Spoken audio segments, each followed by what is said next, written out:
Radvoju biše učerka Knežna Domanic. Ja neviem, kao ona neke potom Budešine ona bola zase učerka mojich detí.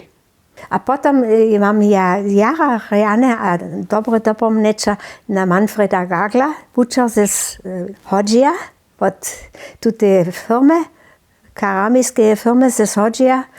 Po něho jsem ja samo na koncu 8-letnika hižo stenografiju navukla. Tu nie Budešine bol na šuli vukupvané, za to je štúšie co, môže je úplne to činč. A na neho sa rád dopomínam tež na ABC z azijské zemjepisu. Smo dobili te reky nauknúť.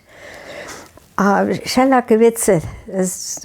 Potom knes Dobiaš biše môj posledné leto, 8-letníku, biše on môj riadovnícky učer. Toto biše to je na Knežna Celdarec, najskýre ona pokaždala ze školovských končín, to pa ja neviem. A tu ešte by, my tiež učerov, ki sú přijeli z Kvačic, napríklad za chemiu, a za chemiu byše anders soba, ale z Kvačic je šišo jen von End.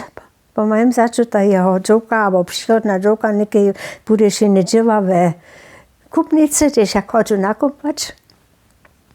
A tu ešte by rade sa ja tiež dopomínam na knini Kilianovu. Po nej sme mali ručné dživo, po tej som ja veľa navukla a som ju Jara rade mila tiež.